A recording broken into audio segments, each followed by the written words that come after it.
La taxe sur la valeur ajoutée. Au sommaire.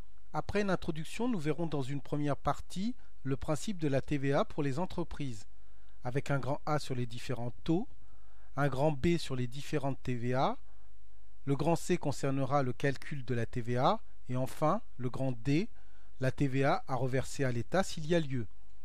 La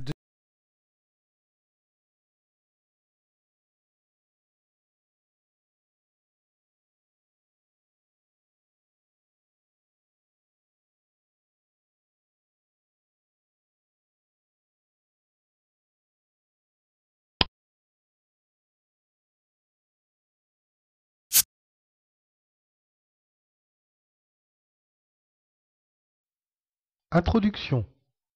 La taxe sur la valeur ajoutée, TVA, est un impôt indirect sur la consommation.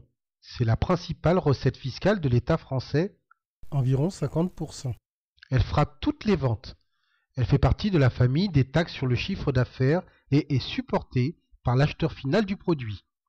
La TVA est donc perçue à tous les stades du circuit économique par les entreprises qui la collectent pour le compte du Trésor. En définitive, la TVA est uniquement supportée par le consommateur final. Les entreprises jouent un rôle d'intermédiaire dans la collecte de la TVA pour le compte du Trésor public.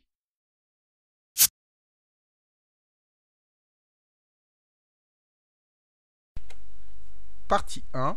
Le principe de la TVA pour les entreprises. Grand A. Les différents taux. Il existe différents taux, le premier taux étant le taux super réduit. Il concerne les médicaments remboursables et les produits sanguins.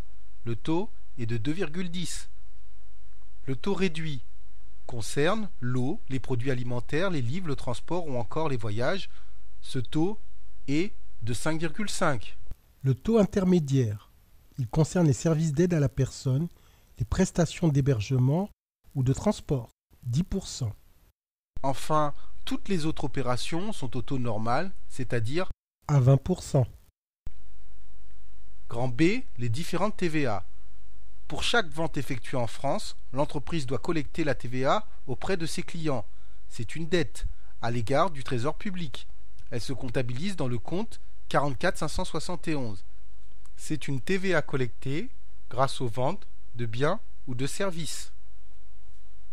Pour chaque achat effectué en France, l'entreprise doit payer de la TVA à ses fournisseurs. C'est une créance pour le Trésor public.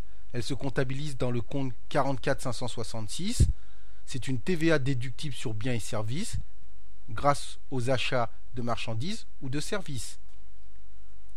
Enfin, pour les achats d'immobilisation, l'entreprise paye de la TVA à ses fournisseurs. C'est une créance sur le Trésor public. Elle se comptabilise dans le compte 44 562. Cette TVA déductible sur les immobilisations, c'est grâce aux achats d'immobilisation.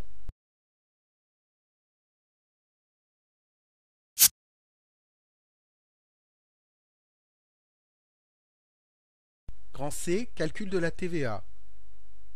Observons la facture à l'écran, et plus précisément l'en-tête. Que remarque-t-on au niveau de l'expéditeur? Pour Rally, le fournisseur, la TVA sur cette facture est collectée. Au niveau du destinataire, pour Martin, le client, la TVA sur cette facture est déductible. Rappelons que le hors-taxe, qui est la base, est égal à 100%, que le taux est de 5%, donc le TTC, c'est le hors-taxe plus le taux, c'est-à-dire 105,5%. Lorsque l'on veut calculer la TVA à partir du hors-taxe, c'est un calcul très simple, puisque c'est égal à hors-taxe multiplié par le taux divisé par 100. Autre calcul de la TVA à partir du TTC, il suffit de faire le montant TTC multiplié par le taux de TVA divisé par le taux TTC, qui est égal à 105,5%. Grand D, calcul de la TVA due à l'État. Les entreprises reversent au Trésor public l'excédent de TVA collecté diminué de la TVA déductible. Si la TVA déductible est supérieure à celle collectée, elle sera déduite lors du prochain calcul. C'est un crédit de TVA. On obtient donc le calcul suivant pour la TVA décaissée, ou encore appelée TVA due, TVA collectée, moins TVA déductible, moins crédit de TVA antérieur. Attention, il faut arrondir chaque TVA à l'euro le plus proche.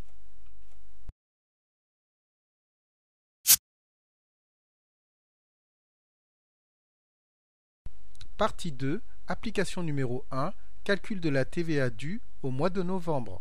Vous travaillez dans l'entreprise Talin, vous devez calculer la TVA due au mois de novembre.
Partie 2, application numéro 2, calcul de la TVA due au mois de décembre. Vous travaillez dans l'entreprise Talin, vous devez calculer la TVA due au mois de décembre.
Conclusion. La TVA est un impôt collecté par les entreprises assujetties qui émettent obligatoirement sur leur facture de vente son montant et son taux. Le calcul de la TVA se fait périodiquement, au mois, au trimestre, et permet de déterminer le montant de TVA à reverser ou non au trésor public. Il est important d'arrondir les différentes TVA à l'euro le plus proche. La TVA fait l'objet d'une déclaration fiscale et d'un règlement envoyé à une date précise sous peine de pénalité.